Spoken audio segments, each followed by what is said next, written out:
Le silence est comme une lame invisible. Celui qui le manie avec maîtrise n'a pas besoin de le brandir. Sa seule présence suffit à couper l'air. Dans un monde où tout le monde crie pour être vu, où les mots sont dépensés comme des pièces de monnaie dans les mains d'un pauvre anxieux, celui qui apprend à se taire intelligemment devient un être qui impose le respect sans effort, qui attire sans le demander, qui domine sans avoir besoin de hausser la voix. Je ne parle pas de se taire par peur ou de baisser la tête comme quelqu'un qui se sent inférieur. Je parle d'un silence conscient, lourd comme une montagne et tranchant comme une dague, un silence qui construit l'autorité, la présence et le magnétisme réel. Aujourd'hui, plus que jamais, celui qui sait se taire au bon moment a l'avantage dans un monde saturé de bruit. Le silence, utilisé avec intention, fait de toi le maître de toi-même, l'architecte de ta propre image, un leader qui n'a pas besoin d'approbation externe pour briller. N'attends pas qu'on t'applaudisse pour parler moins, ni qu'on te comprenne immédiatement. Le véritable impact du silence n'a pas besoin d'explication. Nous allons parler de ce pouvoir ignoré, de cet outil qui peut changer ta façon de marcher dans la vie. 8 leçons claires, crues, applicables dès maintenant, pour que tu utilises le silence comme ton arme, comme ton bouclier, comme ta déclaration silencieuse de domination. 1. Parle lorsque le silence a déjà dit tout ce qu'il devait. Le silence est comme un champ de mine. Chaque faux pas peut faire exploser quelque chose que tu ne pourras jamais ramasser après. Celui qui comprend cela ne marche pas sans réfléchir, ne parle pas sans nécessité, ne remplit pas l'air de mots vides. Il attend, observe, respire, parce qu'il sait que chaque mot lâché prématurément est un coup de feu qui peut se retourner contre lui. L'art de parler lorsque le silence a déjà fait son travail n'est pas quelque chose que l'on apprend en répétant des phrases d'auto-assistance, c'est quelque chose que l'on forge dans la bataille quotidienne contre le besoin d'être approuvé, d'être compris, d'être accepté à tout prix. La plupart des gens parlent pour combler leur propre vide. Ils ne supportent pas le poids inconfortable de l'absence de mots. Ils ont l'impression que s'ils ne disent rien, ils perdent de la valeur, ils perdent de la présence. Mais la vérité est le contraire. Plus tu es capable de supporter le silence sans trembler, plus tu deviens fort. Celui qui peut rester calme alors que les autres sont désespérés est celui qui contrôle la situation, celui qui donne le rythme, celui qui gagne. Et quand il décide de parler, chaque mot sonne comme un coup sur la table, non pas parce qu'il crie, non pas parce qu'il cherche de l'attention, mais parce que son silence précédent avait déjà construit l'autorité que d'autres essaient d'acheter avec du bruit. Le problème est que nous sommes programmés pour confondre rapidité avec intelligence et abondance de mots avec maîtrise. On nous a appris que celui qui répond le plus vite est le plus capable, que celui qui parle le plus fort a raison, que celui qui interrompt est le plus fort. Mensonge.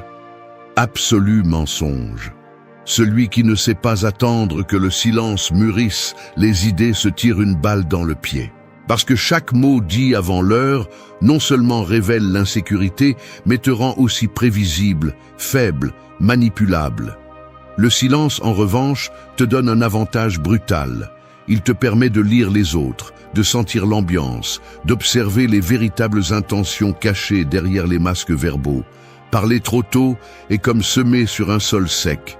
Peu importe l'effort que tu y mets, le résultat sera médiocre. Mais parler lorsque le silence a déjà semé le respect, le mystère et l'attention autour de toi est comme lancer une étincelle dans une forêt sèche.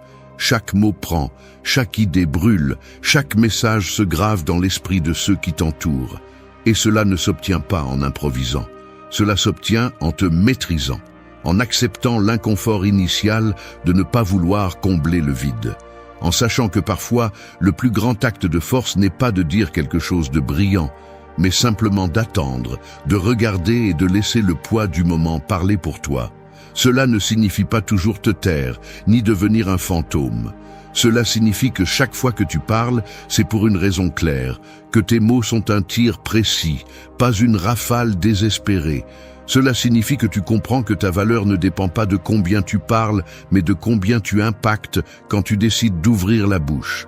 que tu n'as pas besoin d'expliquer chaque pas que tu fais, ni de justifier chaque silence que tu soutiens, que tu apprends à faire confiance au pouvoir de ta présence silencieuse, à la densité que génère le fait que tu ne parles pas parce que tu as besoin, mais parce que tu choisis. Le leadership stoïcien commence par là, par comprendre que le monde n'a pas besoin de plus de bruit. Il a besoin de plus d'êtres humains capables de soutenir le vide sans se briser. Des êtres qui parlent quand le moment l'exige, pas quand leur insécurité les trahit. Des êtres qui savent qu'un mot dit au bon moment peut peser plus que 1000 discours lancés à contretemps. Alors, souviens-toi de ceci. Chaque fois que l'impulsion de parler t'emporte, fais une pause, ressens le silence, mesure son poids et demande-toi si vraiment ton mot ajoute quelque chose ou si tu ne fais que tirer dans le vent pour ne pas te sentir nu. 2. Respire avant de réagir. Le calme est ton véritable langage. L'esprit humain est comme un cheval sauvage, puissant, rapide, capable de parcourir de grandes distances, mais aussi enclin à s'emballer, à te jeter au sol si tu n'apprends pas à tenir les rênes. Chaque impulsion que tu ressens, chaque réaction immédiate qui bouillonne dans ta poitrine, est comme cet animal essayant de prendre le contrôle. Et si tu n'apprends pas à le freiner, il te traînera dans la boue de la médiocrité, où vivent ceux qui ne maîtrisent pas leur premier élan, ceux qui explosent comme de la poudre mouillée au moindre contact, ceux qui sont esclaves de leur propre impatience. Respirer avant de réagir semble être un conseil simple, presque insultant de banalité, mais c'est l'une des pratiques les plus brutales que tu peux adopter si tu veux vraiment devenir quelqu'un de difficile à briser. Car il ne s'agit pas de respirer automatiquement, comme tu le fais chaque seconde, sans y penser. Il s'agit d'utiliser la respiration comme une ancre consciente, comme un bouclier entre ton impulsion animale et ta réponse humaine. Il s'agit de se rappeler, à cet instant où le sang te monte au visage et les mots maladroits veulent sortir pour cracher dans l'air, que celui qui maîtrise sa respiration maîtrise son esprit. La plupart réagissent, peu répondent. Réagir est automatique, c'est bestial. C'est le premier mouvement qui naît du manque de maîtrise de soi. Répondre est un acte conscient, un choix délibéré qui naît du calme intérieur. Dans le feu d'une discussion, sur le fil d'une provocation, celui qui respire en premier gagne. Car celui qui respire en premier crée un espace, même d'une seconde, où l'impulsion perd de sa force et la clarté entre en scène. Ce petit acte, si insignifiant en apparence, fait la différence entre celui qui vit comme une victime de son tempérament et celui qui devient maître de son destin. La respiration consciente est le langage de ceux qui savent attendre leur moment, de ceux qui ne se précipitent pas, de ceux qui ne donnent pas leur pouvoir sur un plateau au premier idiot qui les provoque. Chaque fois que tu respires avant d'agir, tu envoies un message silencieux au monde. Je ne suis pas ton jouet, tu ne me manipules pas, tu n'entres pas dans mon esprit avec ton bruit. Et crois-moi, les gens le sentent. Ils le sentent dans ta posture, dans tes yeux, dans cette inexplicable autorité qui surgit lorsque tu n'es pas le premier à t'énerver. Lorsque ton langage corporel continue de parler de fermeté alors que d'autres se déchirent en réactions infantiles. Dans la vraie vie, sur le terrain où se mesure le caractère, ce n'est pas le plus bruyant qui gagne, c'est le plus solide. Ce n'est pas celui qui crie le plus fort qui gagne, c'est celui qui reste debout quand la poussière retombe. Et pour être de ceux-là, tu dois pratiquer l'art de la pause. Non pas parce que tu es faible, mais parce que tu comprends que ta force réside dans le choix de quand bouger, quand parler, quand agir. Respirer avant de répondre n'est pas se rendre, c'est se préparer à frapper mieux si nécessaire, ou à continuer à marcher avec dignité lorsque le combat ne mérite pas ton énergie. La prochaine fois que tu sentiras que tu vas exploser, que ton orgueil te poussera à parler trop, à agir sans réfléchir, arrête-toi. Inspire comme celui qui rassemble ses armes. Expire comme celui qui lâche le poison que d'autres veulent injecter. Fais de la respiration un rituel de pouvoir, un rappel que tu ne dois pas réagir à chaque provocation que la vie te lance. Le leadership personnel se forge dans ces moments où tu pourrais être comme tout le monde. mais tu choisis d'être différent, tu choisis d'être plus grand que ton impulsion. Parce que le calme n'est pas l'absence d'émotions, c'est la capacité de les utiliser comme des outils, pas comme des chaînes. 3. Que ton corps soit ton premier discours et ta voix, ta dernière ressource. Le corps humain est comme une épée forgée à feu doux. Chaque geste, chaque posture, chaque regard est une marque sur sa lame, une déclaration silencieuse de qui tu es vraiment. Avant que tu ouvres la bouche, avant que tu dises un seul mot, ton corps a déjà parlé pour toi. Il a déjà envoyé un message que tu le veuilles ou non, le monde interprète. Et si tu n'es pas conscient de ce langage, si tu ne le maîtrises pas, alors tu marches désarmé dans une guerre où la perception règne et la parole arrive toujours en retard. Pense à ceci. Lorsque tu entres dans un lieu, la plupart des gens ne se souviennent pas de tes paroles. Ils se souviennent de la façon dont tu t'es déplacé, de la façon dont tu t'es positionné, de la façon dont tu as soutenu leur regard ou de la façon dont tu l'as évité. Ton langage corporel crie qui tu es bien avant que ta voix ne tente de le justifier. Un dos droit, un regard ferme, des épaules détendues mais solides, une démarche déterminée. C'est ça la présence, c'est ça l'influence silencieuse, c'est ça montrer sans avoir besoin d'expliquer. Et c'est là que commence le vrai jeu, celui qui comprend que son corps et son premier discours n'a pas besoin de supplier pour attirer l'attention. Il l'attire naturellement, sans désespoir, sans forcer quoi que ce soit. Mais bien sûr, maîtriser le corps ne signifie pas agir comme un robot. Il ne s'agit pas de feindre la rigidité, ni de répéter des poses fausses qui finissent par paraître pathétiques. Il s'agit d'un alignement interne. Que ton corps projette la solidité que tu as déjà construite en toi. Que ta posture, ta respiration, ton expression soient le reflet d'une maîtrise personnelle qui n'a pas besoin d'être ornée de mots vides. Quand ton corps parle depuis la vérité de ton caractère, le monde écoute même si tu ne dis rien. Et ça, c'est du pouvoir pur. D'un autre côté, si chaque petit défi, chaque regard étrange, chaque situation inconfortable te fait baisser la tête, te fait te recroqueviller, fait que ton énergie se dissout, alors peu importe ce que tu dis ensuite. Ton premier message a déjà été livré. Insécurité, peur, faiblesse. Et le monde, qui est brutal même si tu ne veux pas l'accepter, répond à ces messages par l'indifférence, le mépris, ou pire encore, la pitié. Tu ne peux pas te permettre cela si ton objectif est de dominer ton espace, de diriger ta vie et de construire une présence qui laisse une trace. Ta voix doit être la dernière ressource, l'épée que tu dégaines seulement quand c'est strictement nécessaire. Parce que quand tu as déjà parlé avec ton corps, avec ton regard, avec ton énergie, les mots que tu utilises sont entendus différemment. Ils ont du poids, ils ont de l'écho, ils ont un effet réel sur ceux qui t'entourent. Non pas parce que tu as crié, non pas parce que tu as forcé qui que ce soit, mais parce que avant d'ouvrir la bouche, tu avais déjà conquis leur attention d'une manière qu'ils ne savent pas expliquer, mais qu'ils ressentent profondément. Alors, arrête de t'obséder à savoir quoi dire pour impressionner. Occupe-toi d'abord de ce que tu transmets quand tu ne dis rien. Occupe-toi de ta posture, de ta respiration, de ton regard, de ta démarche. Fais en sorte que ta seule présence parle de force, de calme, de respect de soi. Fais en sorte que celui qui te voit comprenne, sans que tu ouvres la bouche, que tu n'es pas quelqu'un qui se plie facilement, que tu n'es pas quelqu'un qui se vend à bas prix. C'est la marque de ceux qui dominent la vie réelle, pas de ceux qui savent seulement bien parler. Chaque jour, dans chaque interaction, souviens-toi de ceci. Ton corps est ta carte de visite la plus honnête. Travaille dessus, maîtrise-le, renforce-le. Et quand viendra le moment de parler, que tes mots soient le coup final, pas la tentative désespérée de réparer ce que ta présence n'a pas pu construire. 4. N'explique pas ta valeur. Fais-la ressentir en ton absence de mots. Le véritable diamant ne se promeut pas.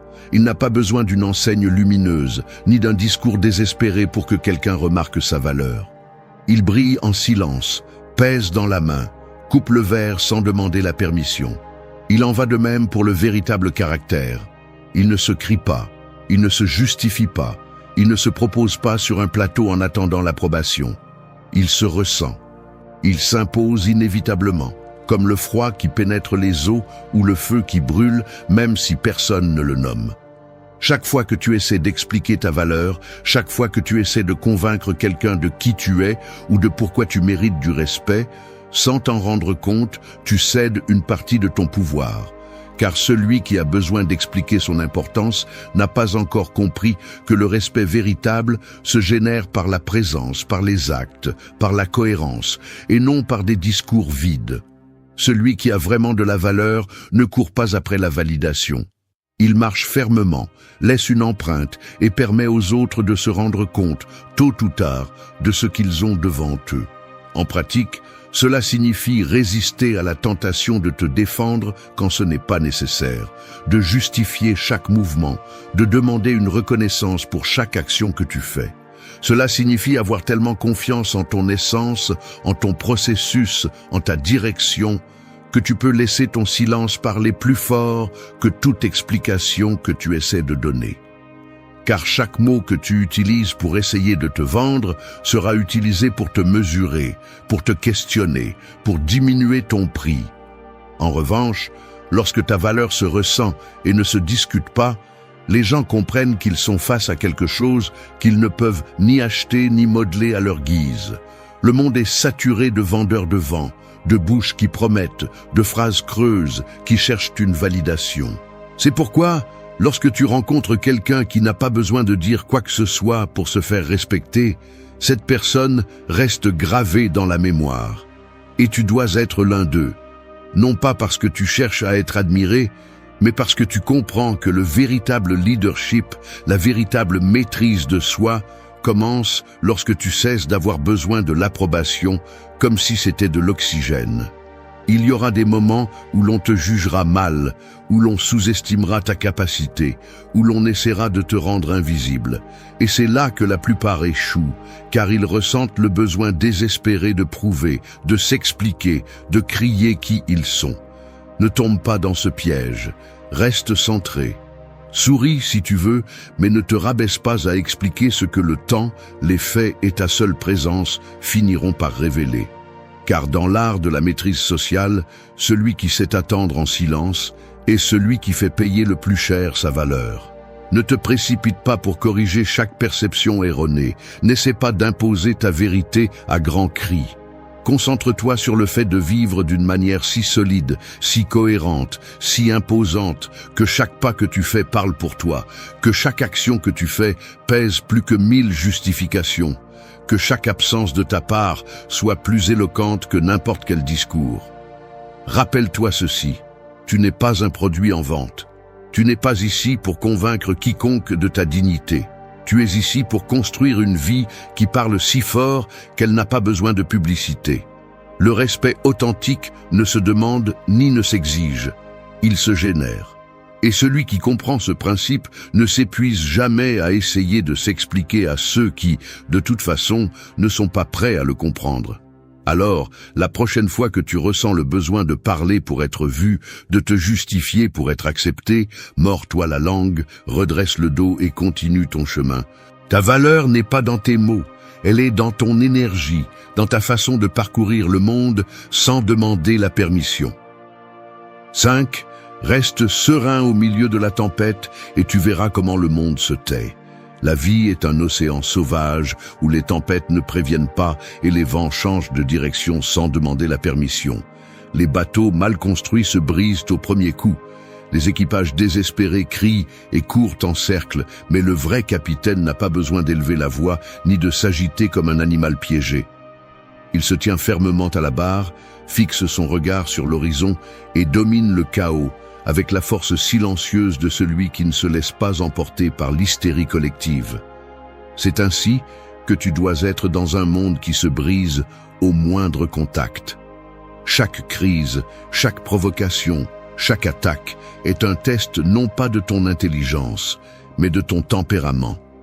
Ce n'est pas celui qui crie le plus vite, ni celui qui se désespère le plus, qui gagne, mais celui qui reste calme pendant que tous les autres se consument dans leur propre feu, Car au milieu de la tempête, la sérénité est comme une torche. Celui qui la porte devient un phare, que d'autres, même sans le comprendre, cherchent désespérément.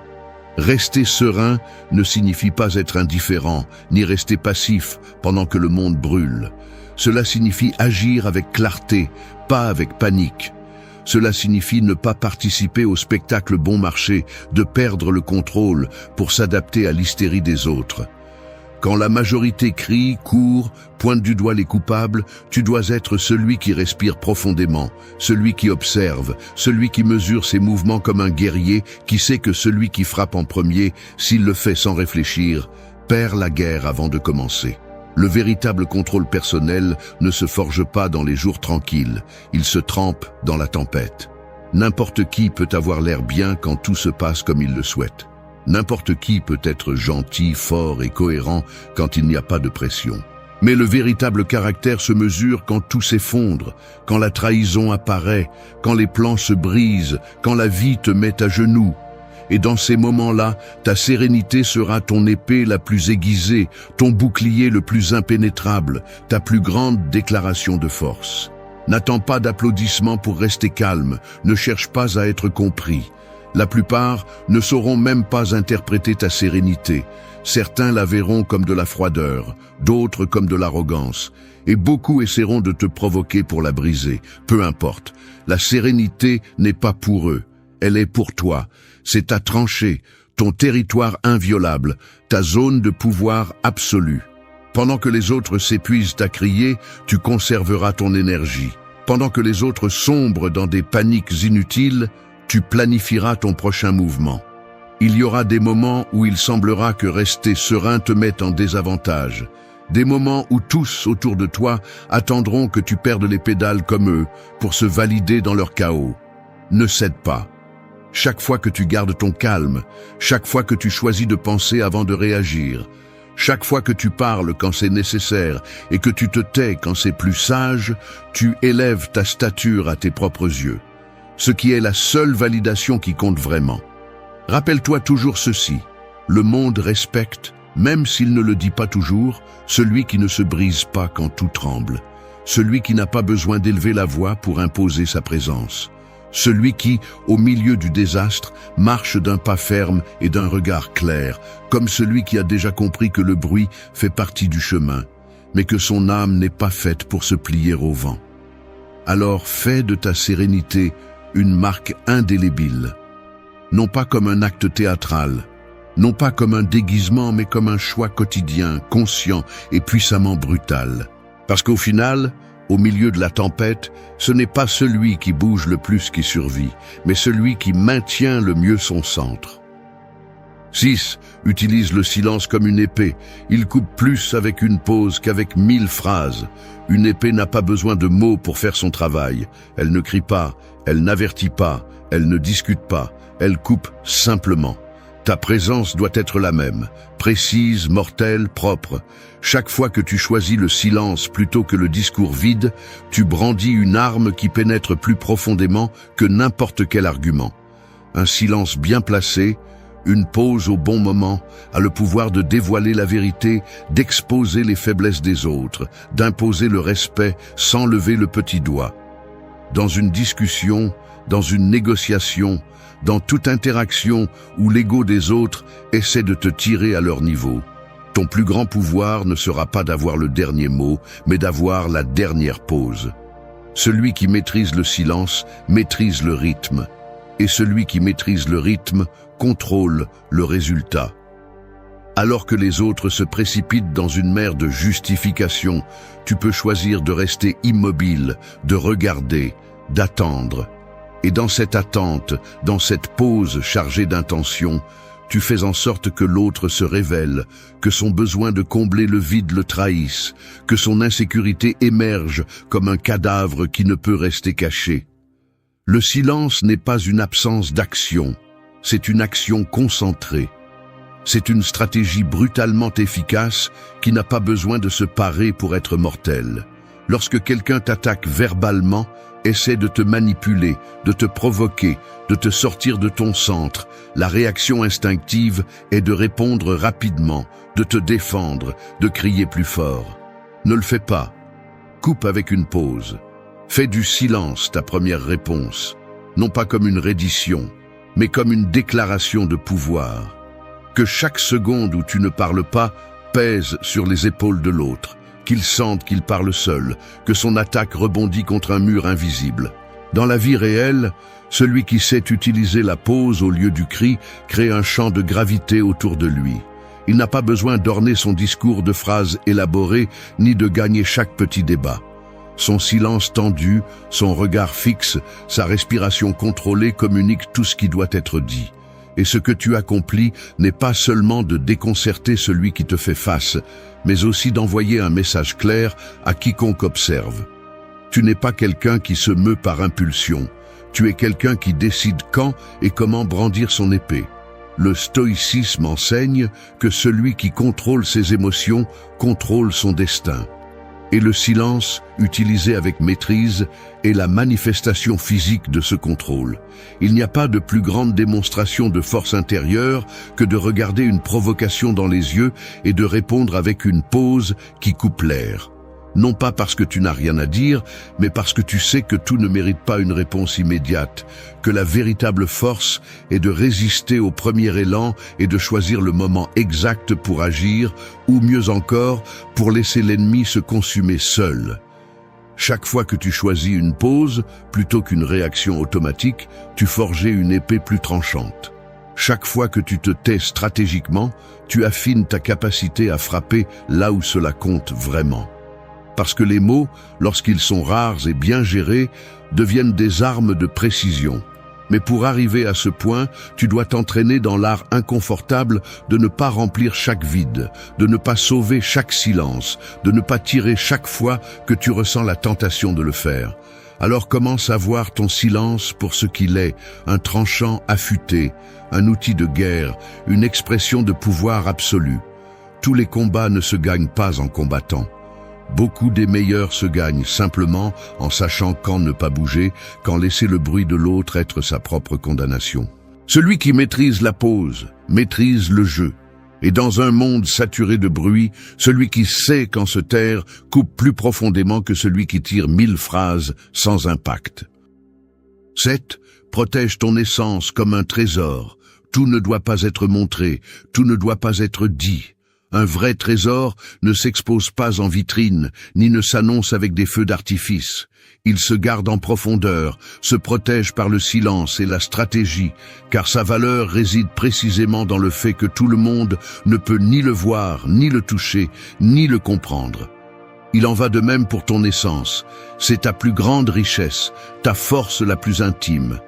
Et pourtant, dans un monde qui exige que tout soit exhibé, la plupart la livrent comme une babiole en quête d'acceptation, d'applaudissements, tentant de combler des vides que même 1000 validations ne sauraient remplir. Tout ne doit pas être montré, non pas parce que tu as quelque chose à cacher, mais parce que tu comprends que le sacré ne se partage pas avec n'importe qui. Ton histoire, tes rêves, tes peurs, tes victoires et tes défaites font partie d'une carte qui ne devrait être lue que par ceux qui ont prouvé qu'ils la méritaient. Montrer tout d'emblée, parler de tout sans filtre, livrer ton monde intérieur à la première main tendue, c'est comme abandonner un trésor aux intempéries. Tôt ou tard, il sera volé, mal interprété ou piétiné. Le vrai pouvoir réside dans la réserve, dans la gestion consciente de ton énergie émotionnelle, dans la décision de ce que tu montres, quand tu le montres et à qui tu le montres. Non par méfiance, mais par respect pour toi-même. Celui qui expose son âme à tous s'affaiblit sans s'en rendre compte, devient prévisible, manipulable, fragile face à ceux qui savent transformer l'information en arme. En revanche, celui qui protège son essence crée une barrière invisible qui impose le respect, suscite l'intrigue et indique clairement que tout le monde n'a pas accès à son monde intérieur. Parler moins de toi ne signifie pas être froid, mais être intelligent. N'explique pas chaque blessure, ne justifie pas chaque décision, ne cherche pas l'approbation en racontant tes rêves comme si tu avais besoin d'une autorisation pour les poursuivre. Laisse le mystère jouer en ta faveur, que les autres méritent le droit d'en savoir plus sur toi, car dans cette rareté, dans cette réserve calculée, grandissent ta valeur perçue, ton pouvoir de choisir, ton influence réelle. La culture actuelle te pousse à t'exhiber, à te mettre à nu émotionnellement devant des inconnus, à confondre vulnérabilité et exposition imprudente. Ne tombe pas dans ce piège. La vulnérabilité authentique est un acte de courage qui se manifeste dans des espaces sûrs, non un spectacle public destiné à gagner la sympathie. Ta vie n'est pas une émission de télé-réalité. Ta vie est un projet sacré qui mérite d'être protégé comme le trésor qu'il est. Pratique l'art de la discrétion. Parle moins de tes projets et travaille plus en silence. Partage tes victoires seulement avec ceux dont tu sais qu'ils célébreront sincèrement ton succès. Protège tes blessures des regards qui ne cherchent qu'à satisfaire leur curiosité ou à blesser. Sois comme une rivière souterraine, puissante, constante, profonde, mais invisible aux yeux de ceux qui ne méritent pas de savoir par où tu passes. Et quand tu décideras de t'ouvrir, fais-le depuis la force, non depuis le besoin. Depuis le désir conscient de connecter, non depuis l'urgence d'être vu. Car celui qui a désespérément besoin d'être vu est à la merci de celui qui offre le regard. Mais celui qui sait se suffire à lui-même, qui garde son essence comme un trésor, marche dans le monde la tête haute, d'un pas ferme, sans l'anxiété d'avoir à être validé à chaque instant. Alors, grave-toi ceci. Tout ne doit pas être montré, tout ne doit pas être dit. Tout le monde ne mérite pas l'accès à ton monde intérieur. Ton essence est ton territoire le plus précieux. Protège-la avec la force de celui qui comprend que certaines choses ne croissent qu'en silence. 8. Écoute avec l'esprit affûté.